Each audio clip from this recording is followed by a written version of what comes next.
Anna Schutz, Chapter 10. A thin spit of snow fell light from the gray skies. We stretched out in our winter physical training uniforms on an inch of snow that coated the asphalt. "The bend and reach," called the sergeant in front of the formation. We stretched our arms high above our heads, then thrust them down to our ankles in cadence. 1, 2, 3. PT uniforms didn't have pockets, so I kept the uncomfortable roughness of Anna's toe tag/ID tag in my sock. I took it everywhere now in the plastic baggie that also had the photocopy of her terrifying portrait. When I first got to Germany, I looked around at the other guys in my platoon as we exercised, wondering what they thought about so early in the morning, wondering what made them keep doing this every day for 3 to 6 years. Pointless, endless monotony. If you asked them why, which I had, they never said it was to defend freedom or for my country. It was like they had no idea there was anything else, no other way to make a living. As we lay in the snow, flopping our arms and legs like an oddly synchronized school of beached fish, I didn't refer to my normal catalog of happy thoughts I had used to get me through things like this. The store of pleasant memories had gotten smaller and less vivid as the time went by. Now, even my shrinking account of happy Anna thoughts was set aside. It had been a week or two since I'd found the clinic in the basement, and nothing was the same. I peeked up from where I flopped in the snow and saw the old tracked vehicle that rolled on the snowy lane to our left. I knew its tracks wouldn't leave the telltale dips and ridges in its wake on the snow it should have. The column of troops marching behind it left no footprints either. They wore high black boots and long gray coats that went down to their shins, carrying rifles, though a few had submachine guns slung down to their abdomens. Their heads bobbed slightly under the weight of their steel pot helmets. They all had a thick leather belt over their winter coats and shiny buckles I'd seen at flea markets downtown, bearing the phrase "Gott mit uns," meaning God with us. Some of them had wooden-handled potato masher grenades tucked into their belts. Breath should have plumed from their mouths beneath those helmets. They should have made the familiar crunch of boots on snow. You should have smelled the stink of cigarettes some of them were smoking in formation. But it wasn't the case. They rolled right along down the narrow lane between the high trees, marching off to fight some battle that had happened a long time ago, and I wished so badly I could go with them. We made a token effort to do some wind sprints over the icy ground, then they finally dismissed us. After getting cleaned up, I stole an apple from the cafeteria and charged down the steps of the barracks basement. I had discreetly shoved the wad of cardboard into the door catch of the storage room we'd finished cleaning out. I slid the wall locker aside and shot down the rabbit hole, pulling the big steel door closed behind me. This was something I was afraid to do at first, worried that the old behemoth might lock me down there, but now I didn't care. The scatterblast of toe tags and paperwork that had been on the floor upon my first arrival had been cleaned up, ditto most of the floor too. I needed to make this place shine. The gurney and wheelchairs I had found had all been uprighted and scrubbed down with a yellow and green Scotch-Brite sponge, then orderly placed in a storage room by the exam room. I walked into the office that I had learned, thanks to a discarded nameplate on the floor, had once been the workspace of Dr. Heinz Holtz, who had been working there until, well, that was one thing I was trying to find out. I hunkered down in the doctor's chair and placed my looted cafeteria apple on his desk. His old chair was heavy and wooden with leather padding tacked to it, not unlike the exam chair which I had finally overcome my squeamishness about, and Mr. Cleaned into mint condition. Get WD-40, I thought to myself as the chair's mean old springs squeaked loudly underneath me. I rocked my hips and kicked against the desk, listening to the unpleasant screeching of the wheels as I sailed backward against the wall. When was the last time they had made that sound? Did the good doctor hear that sound too? Did his staff? Anna? Maybe I wouldn't fix it after all. I crab-walked the chair back to the desk and opened my laptop. It clicked on, and then began to make its mechanical whirring in the silence. Some sounds, like the horrible squealing noise of the chair wheels, gave no offense in this small space. But others, like the humming of my hard drive or the vibrating of my cell phone, were a sacrilege in the quiet place. Sounds that seemed unholy and unwelcomed in the catacombs of an older way of life. I'd covered the one milky, dirty old window with some black construction paper a while ago so that I could work in the basement all night and not be given away by the portable lamps that I had brought down. I spent a lot more time than I should have staring at those crude, mean little metal instruments I had found on the floor of the exam room. Originally I just scooped them into a pail, but now I set them out one by one, side by side, as I bathed each one with rags and alcohol. There was the tonsil speculum that looked like a pistol, and a long, sharp, ice-pick-looking device craving to crack the thin membrane in someone's ocular cavity and sever their neurons. I had 3 jars of repatriated tongue depressors gleaned and cleaned from the floor of another room. Something had possessed me to buy a bag of cotton swabs from the post exchange and fill another old jar with them. I'll have to let them know I paid for it with my own money, I thought. It didn't occur to me, though, to ask who I was thinking of. A lot of things had started to not make sense to me, but somehow that didn't bother me as long as I kept going. I pulled up the first page of typewritten German I had rescued from the floor and set it in the scanning bed. With a series of clicks, I told the computer to do its thing, and the slow, low electric groaning of the cheap scanner began. Again, I felt like these new and unnatural sounds in the quiet space were unwelcome to something here. Sometimes I'd even look up and think I saw piercing eyes staring at me from the corners or the shadows. But I had to get this done. I didn't speak German well, but the translation software I had ordered was en route via Amazon from the States.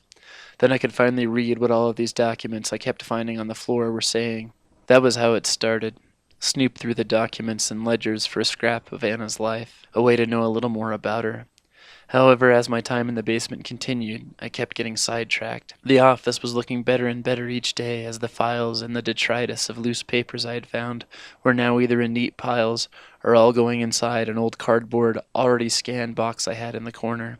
The medical texts and other assorted books had been shelved. The machine finished its scan, and I slid the yellowed old paper into the box. Then I began a visual scan for Anna or Schutz on the next page in the pile.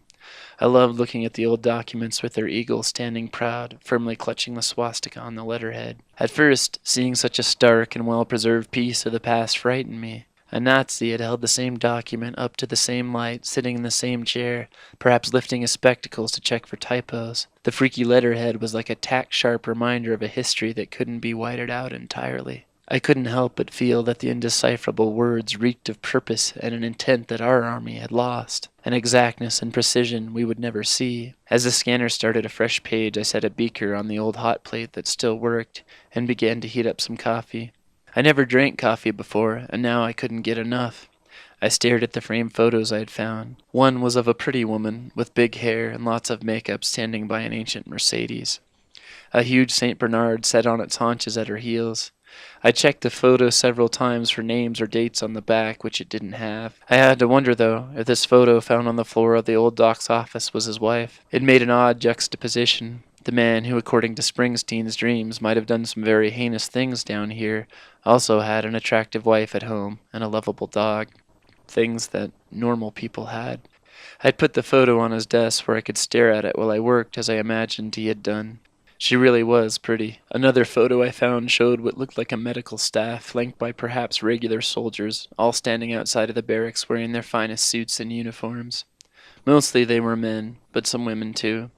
The men all looked so dour and serious in their dark wool and long coats. I had trawled through the internet for similar pictures, wondering if I could match up units or time frames, but so far had little luck other than to ascertain that the women were in fact probably nurses, given how things were at the time. They all looked serious and squared away, medical officers of the jack-booted and iron-helmeted.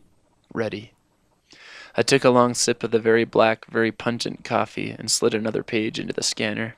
I was starting to lose circulation in my legs on the old chair, so I stood up and began to look for yet another corner of the clinic that needed squaring away. There were more than a few bottles of pills and decanters that still needed to be sorted and shelved.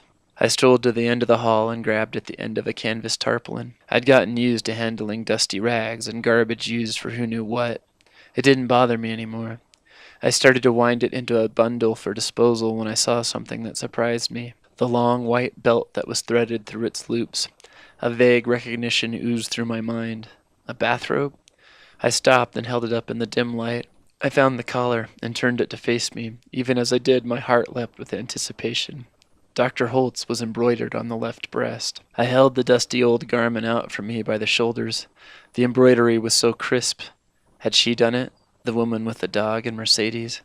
I ran my pointer finger over the letters, feeling the threads between them. My skin tingled as if the garment was charged with some special static only I was supposed to feel. Without thinking, I slid the dank, dirty old smock over my shoulders. Then I reached down and tied the belt over me. I didn't like how it smelled, but just the same there was something about having it on me. I re-entered my office and stared at the laptop whirring and flashing on the desk. I slowly walked around it and dragged the old Remington typewriter off a high shelf. Opening the groaning wooden side drawer of the desk, I pulled out some of the blank sheets of paper I'd found with the eagle and swastika letterhead. I fed it upside down and backwards into the cracked rubber rollers of the Remington. I was born well even after the era of electronic typewriters, but somehow it all fit. It all made sense, like muscle memory, or rubbing an old familiar wound. I twisted the knob until the eagle and emblem appeared right side up before my eyes, and then scrolled the paper all the way up to the yellow empty space. I stared at it for a while, and then set my fingers on the keys, and with a joint jarring effort depressed the stubborn old buttons. The arms of the little letters swung up and struck hard against the dusty old black ribbon, driving a powdery ink into their indentations. Hello, Dr. Holtz. I stopped and stared at the printed page. I twisted the knob until the rollers ejected my work. I liked how the keystrokes had indented it so deeply, scarring it with sooty old ink. The depressions triggered something in my mind, and I reached back into the side drawer and pulled out a heavy metal embosser I'd found when I first started to clean up. I fed the edge of the page into its mouth and squeezed down on the handles, enjoying the satisfying paper crunch sound. I took a pen from my pocket and signed the page, Dr. Heinz Holtz. The signature looked nothing like my own. I just wanted to thank you for listening. I hope that you liked the story.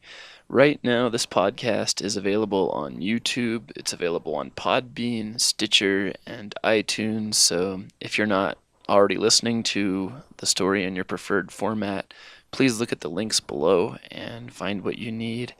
If you go onto Facebook and do a search for Keystrokes Amid Cobwebs, you can find our Facebook page and learn more about the show and also potential future shows. So please get on there so we can become friends.